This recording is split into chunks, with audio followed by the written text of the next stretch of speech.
میں عبد القادر ہوں اور اس کو تحریر کیا ہے ثروت نذیر نے۔ وہ مجھ سے محبت نہیں کرتی بابا۔ میں نے اس سے کتنا کہا کہ میں اس کے بغیر نہیں رہ سکوں گا، میں اس کے ساتھ جینا چاہتا ہوں بابا، وہ نہیں مانی۔ میں نے کتنا کہا ممی، میں نے اس سے کہا جیسا تم چاہو گی میں ویسا بن جاؤں گا ممی، وہ پھر بھی چلی گئی۔ آنسوں اور سسکیوں کے درمیان وہ بے ربط سب بولتا جا رہا تھا۔ بابا، وہ کیوں چلی گئی؟ اس نے جو کہا میں نے کیا، اس کی ہر بات مانی، پھر وہ کیوں چلی گئی؟ یوں بے خودی کے عالم میں روتے عبد القادر کو دیکھ کر عبد الصمد کو 5 سالہ عبد القادر یاد آ گیا، جب وہ اسے پہلی بار بورڈنگ میں داخل کروا کر واپس آنے والے تھے۔ وہ تب بھی یوں ہی بلک بلک کر رویا تھا۔ مری اسکول کے لمبے لمبے برآمدوں میں عبد الصمد کو عبد القادر کی سسکیاں تعقب کرتی محسوس ہوئی تھیں۔ بابا، مجھے چھوڑ کر نہیں جائیں۔ ممی، میں آپ کے ساتھ جاؤں گا۔ لیکن تب بھی وہ دونوں دل سخت کر کے اسے وہاں چھوڑ آئے تھے۔ وہ چلی گئی بابا، وہ عبد الصمد نے اسے سہارا دے کر کھڑا کرنے کی کوشش کی، لیکن وہ وہیں گھٹنوں کے بل بیٹھا روتا رہا اور بالآخر ایک طرف کو لڑک گیا۔ میرا کے منہ سے چیخ نکل گئی۔ میرا نے نظریں اٹھا کر اس 5 فٹ 3 انچ کی لڑکی کی جانب دیکھا۔ اونچی پونی ٹیل، چھوٹی سی ٹی شرٹ، بدر رنگی جینز، منہ میں چوئنگم۔ وہ میرا کی آمد سے بے خبر صوفے پر بیٹھی چوئنگم کے غبارے بنا رہی تھی۔ میرا کو دیکھ کر اچھل کر کھڑی ہو گئی۔ میرا کو لگا خوبصورتی، تازگی، بے نیازی مجسم ہو کر اس کے سامنے آ کھڑے ہوں۔ ایک بجلی تھی جو سامنے والے کے پورے وجود کو بھسم کرنے کی طاقت رکھتی تھی۔ میرا چند لمحے توصیفی انداز سے اس کی جانب دیکھتی رہی۔ ہیلو انٹی، ایکیو اب کیسا ہے؟ زرین نے میرا کی آنکھوں کی تپش کی پرواہ کیے بغیر پوچھا۔ میرا ایک قدم اس کی جانب بڑھی۔ تم زرین ہو؟ میرا نے اس کی چمکدار آنکھوں میں آنکھیں ڈال کر پوچھا۔ میرا کی کاجل، آئی لائنر، آئی شیڈو والی آنکھیں پچھلے 2 دن سے صرف رو رہی تھیں۔ وہ 2 دن سے صرف اس ماں کی آنکھیں تھیں جس کا بیٹا شہر کے مہنگے ترین اسپتال میں نروس بریک ڈاؤن کی وجہ سے بے ہوش پڑا تھا۔ میں نے تمہیں یہاں عبد القادر کی طبیعت کے بارے میں انفارم کرنے کے لیے نہیں بلایا۔ میرا کی آواز بے حد سرد تھی۔ زرین نے لاپرواہی سے کندھے اچکائے۔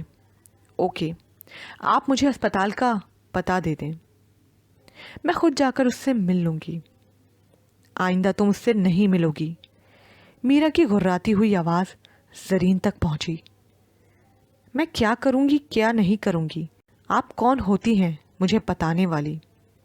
زرین اکھڑے ہوئے لہجے میں بولی۔ میں عبد القادر کی ماں ہوں۔ Is it clear?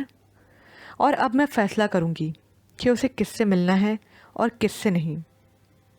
EQ is my friend, listen young lady, he is my son. میرا زرین کی بات کاٹ کر بولی۔ اوہ، یہ میں کیسے بھول سکتی ہوں، وہ تو ممی کا بیٹا ہے نا، ممی ڈیڈی کا بچہ، یہی تھا نا وہ مجھ سے ملنے سے پہلے۔ زرین نے چند قدم چل کر ان کے قریب آئی۔ میں تو اس کی دوستی ہمدردی میں یہاں چلی آئی، ورنہ ایسے ممی ڈیڈی بچے میرے لیول سے بہت نیچے کی چیز ہیں۔ وہ جیسا بھی ہے تم جیسی بیہودہ لڑکی سے بہت بہتر ہے۔ میرا خیال ہے میں بات مکمل کر چکی ہوں۔ میرا زرین کی بات سے بے حد خائف ہوتے ہوئے بولی۔ پور ایکیو، جسے آپ جیسی ماں ملی ہے، زرین تمسخرانہ تعصب سے کہہ کر باہر نکل گئی۔ زرین کے باہر نکلتے ہی میرا نے زرمینا کو فون کیا۔ ہیلو زرمینا، مجھے جو زرین سے کہنا تھا میں کہہ چکی، لیکن اس لڑکی کے تیور اور انداز ایسے نہیں کہ وہ میری بات مانے گی۔ میں تم سے شرمندہ ہوں میرا. I am really sorry. میں نے کل ہی آفریدی کو ساری بات بتائی ہے. ہم کل ہی اسے اسلام آباد واپس بھجوا رہے ہیں. Thank you Zarmina. یہ میرے اکلوتے بیٹے کا معاملہ ہے. میں نہیں چاہتی کہ وہ دوبارہ پھر کبھی اس سے ملے. تم میری بات سمجھ رہی ہو نا؟ میں جانتی ہوں. تم فکر نہ کرو. زرین اب تمہیں یہاں نظر نہیں آئے گی. اور عبد القادر اب کیسا ہے؟ بہت شدید نروس بریک ڈاؤن ہے. ابھی بھی اسے ہوش نہیں آیا.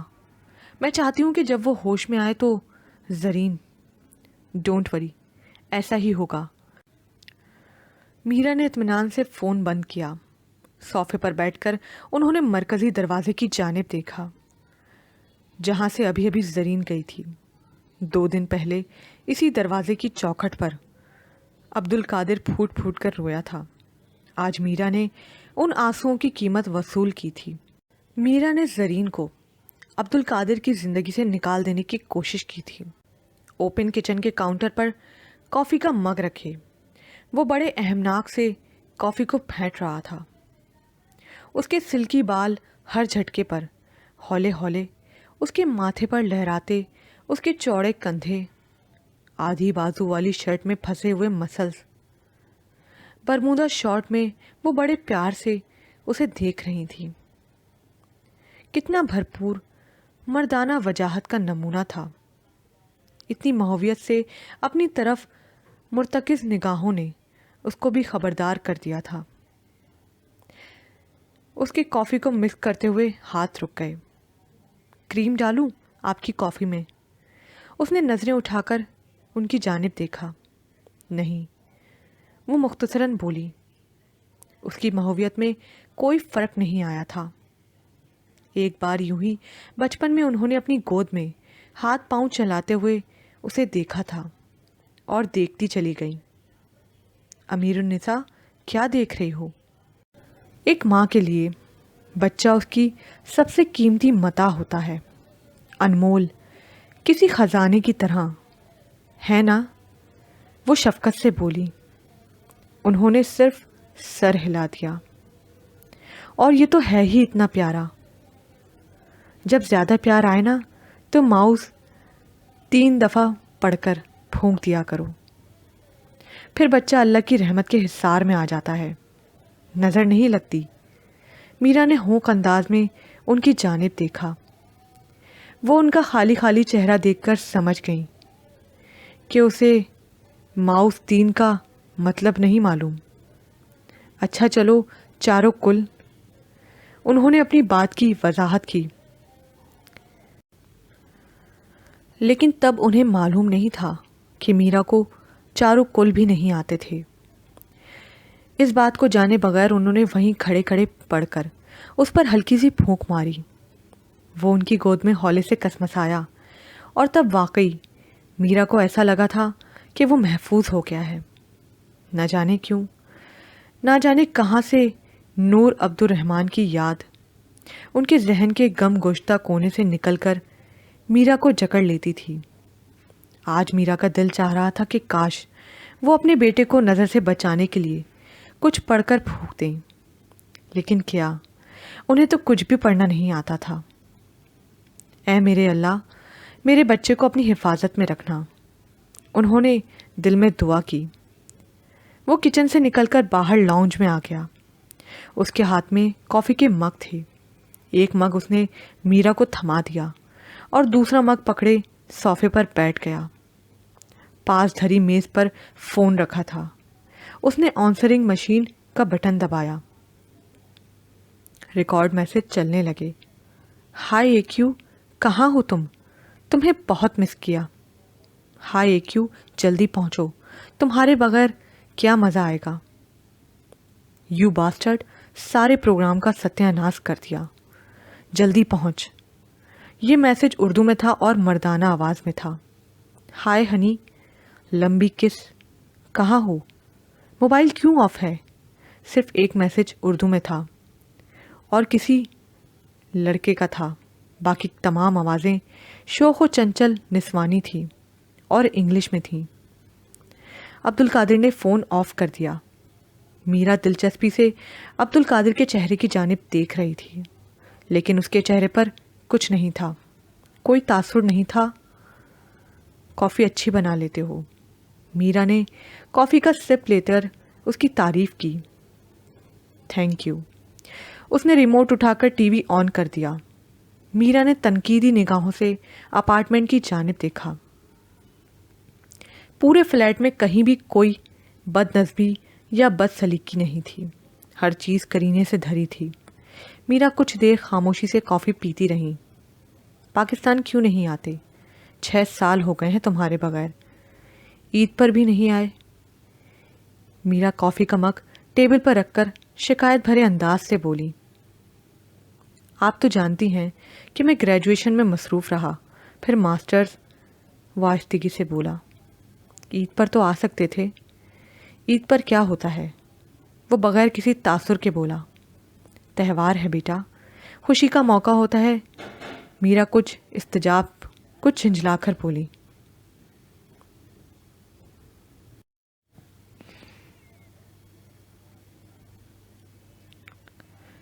عید پر تو آ سکتے تھے۔ عید پر کیا ہوتا ہے؟ وہ بغیر کسی تاثر کے بولا۔ تہوار ہے بیٹا، خوشی کا موقع ہوتا ہے۔ میرا کچھ استجاب، کچھ جھنجھلا کر بولی۔ مجھے خوش ہونے کے لیے کسی عید کی ضرورت نہیں ہے۔ وہ بڑے نارمل انداز سے دونوں مگ اٹھا کر کچن میں چلا گیا۔ میرا کچھ دیر حیران سی بیٹھی رہی۔ لیکن مجھے اور تمہارے بابا کو خوش ہونے کے لیے تمہاری ضرورت ہے۔ میرا کچھ توقف کے بعد بولی۔ تو آپ اور بابا آتے تو ہیں مجھ سے ملنے، پھر میرے آنا کیا ضروری ہے؟ وہ کچن میں مگ دھوتے ہوئے بولا۔ لیکن نہیں، میں اور عبد الصمد زیادہ دیر کے لیے یہاں آ کر نہیں رہ سکتے، ہماری مصروفیات ہیں پاکستان میں۔ میرا صوفے سے اٹھ کر لاؤنج میں چلتے ہوئے بولی۔ ممی، میری بھی یہاں کمٹمنٹس ہیں۔ وہ بڑے سلیقے سے مگ کو خشک کر کے اسٹینڈ پر رکھ کر بولا۔ تمہارا ماسٹرز مکمل ہو گیا ہے، اب کیا کرنا ہے؟ اب تم کچھ عرصے کے لیے ریسٹ کرنے کے لیے گھر آ جاؤ۔ گھر؟ ریسٹ؟ وہ منہ ہی منہ میں بڑبڑایا۔ نہیں ممی، ابھی نہیں، میں ابھی واپس آنا نہیں چاہتا۔ تم کیا کرنا چاہتے ہو؟ میرا نے عبد القادر کی جانب دیکھ کر پوچھا۔ میں ابھی نہیں جانتا، لیکن میں ابھی واپس نہیں آنا چاہتا۔ وہ دوبارہ صوفے پر بیٹھ گیا اور ٹی وی آن کر دیا۔ میرا کچھ دیر خفگی سے اس کی طرف دیکھتی رہی، لیکن عبد القادر اب میرا کی جانب سے متوجہ نہیں تھا۔ عبد القادر کتنا بدل گیا تھا۔ وہ دبلا پتلا لڑکا جس کو 6 سال پہلے انہوں نے انگلینڈ بھیجا تھا، وہ یہاں کہیں کھو گیا تھا۔ یہاں کے 6 سال کے قیام نے ایک نئے عبد القادر کو جنم دیا تھا۔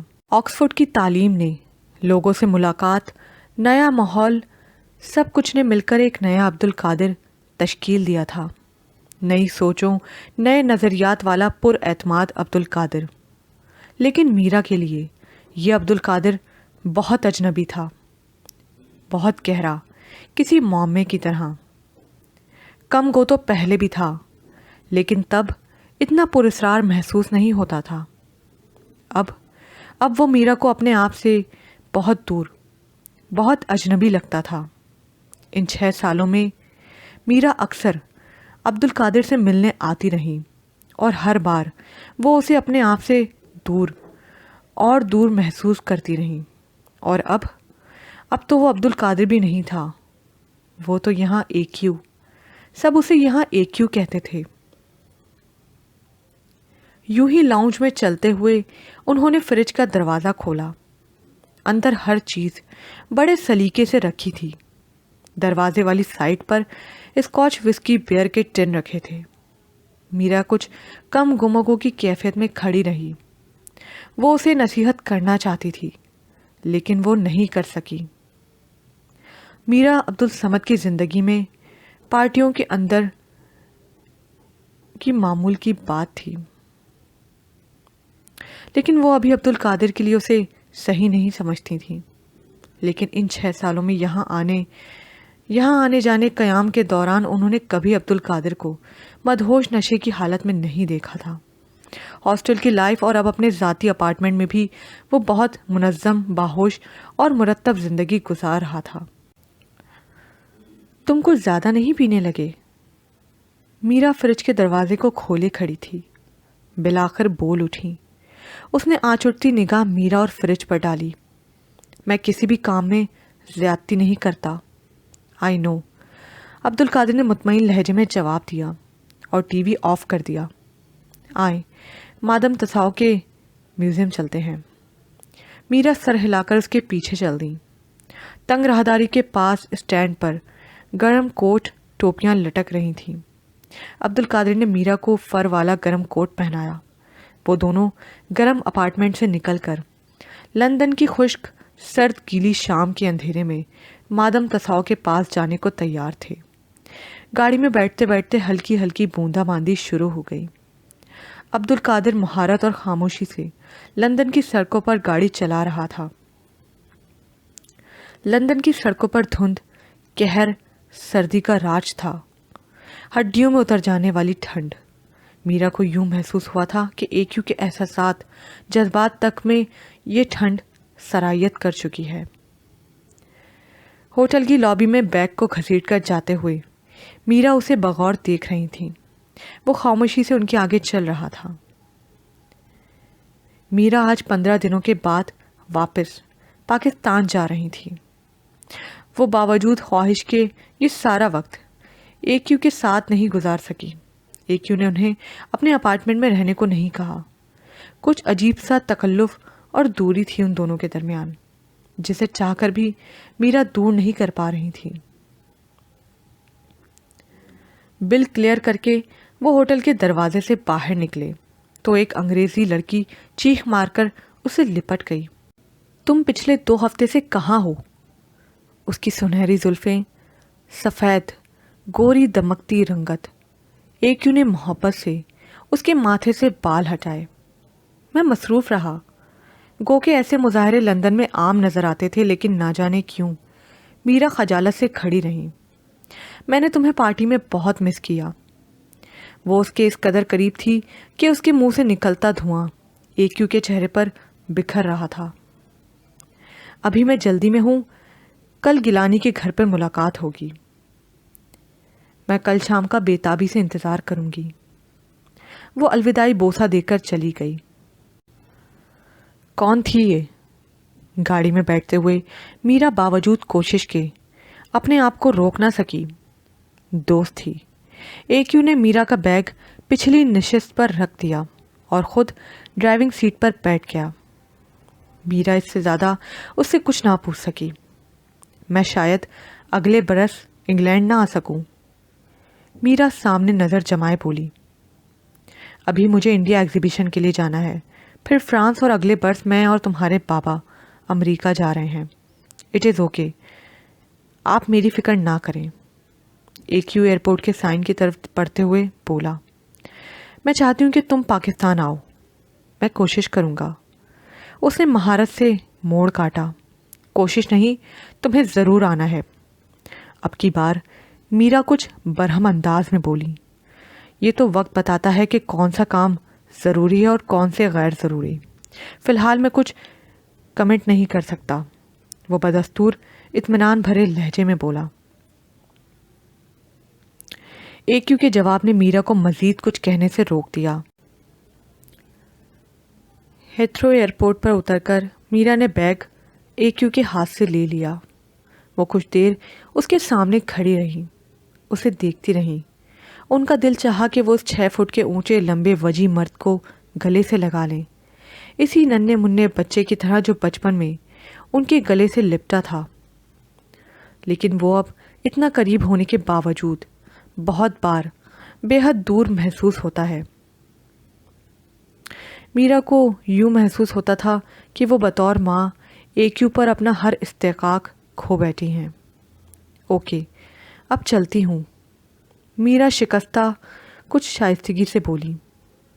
Okay, take care. ایکیو میرا کو ایئرپورٹ پر چھوڑ کر آ گیا۔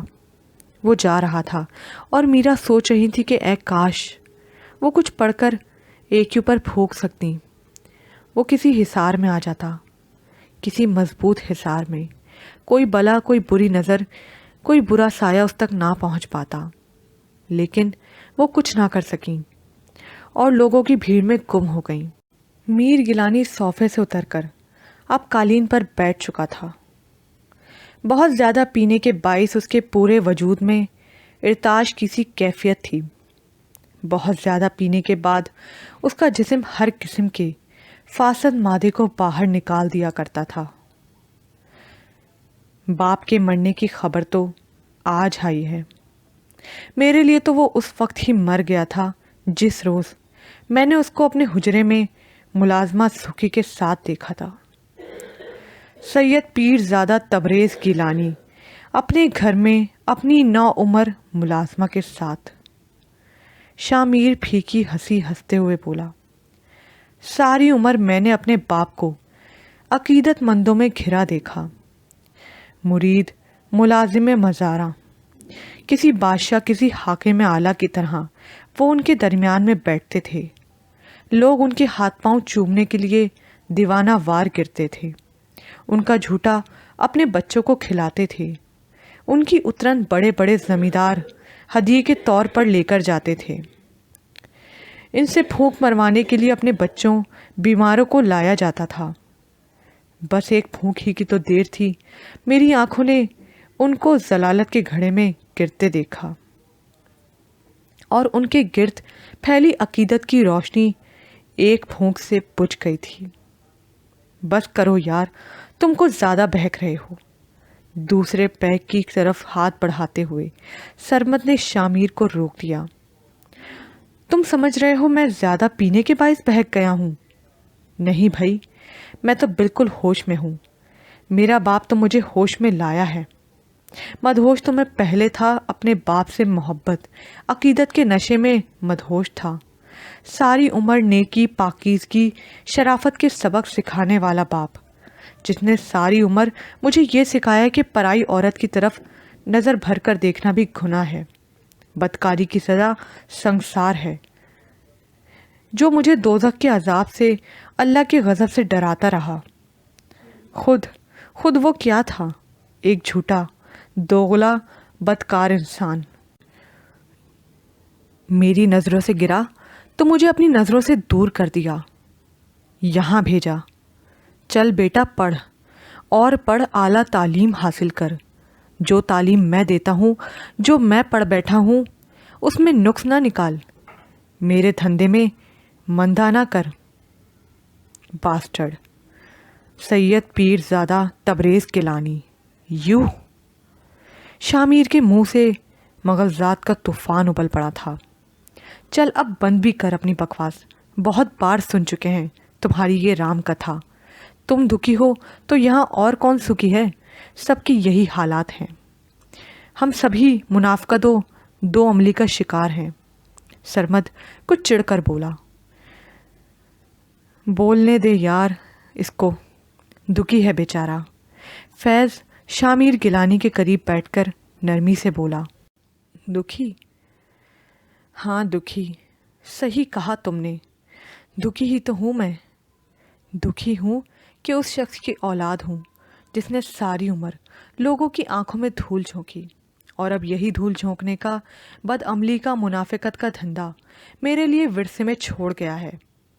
آکسفورڈ میں پڑھانے کے بعد مجھے کرنا وہی پیری مریدی ہے، دستار باندھ کر عزت کا امامہ سر پر رکھ کر دوسروں کی عزت لوٹنے کا کام، دین کا عالم بن کر دین کو جہالت کے اندھیروں میں گم کرنے کا کام۔ گیلانی کچھ دیر افسردہ خاموش بیٹھا رہا۔ فضا میں بوجھل پن اتر آیا تھا۔ سرمد، فیض، ایکیو سب اس کے دکھ کو محسوس کرتے ہوئے خاموش تھے۔ بس یار، یہی ہمارا المیہ ہے۔ ہمارے بڑوں نے ہمارے لیے ورثے میں منافقت، بے ایمانی، کرپشن ہی چھوڑی ہے۔ مجھے دیکھو، میرا باپ پاکستان کے ایک روزنامے کا کرتا دھرتا ہے، اس کی ایک فون کال پر سامنے والے کا خون خشک ہو جاتا ہے۔ چیٹر، بلیک میلر، کروڑوں میں کھیلتا ہے، لیکن گھر کے ایک معمولی سے بل کے لیے میٹر ریڈر سے ساز باز کر رکھی ہے۔ دوسروں کی اصلاح کرنے کے اتنے لمبے لمبے کالم لکھنے والا اتنے چھوٹے کردار کا مالک ہے. ٹیکس بچانے کے لیے، بجلی کا بل کم کروانے کے لیے، پراپرٹی ٹیکس بچانے کے لیے، ہر کام کے لیے رشوت دیتا ہے.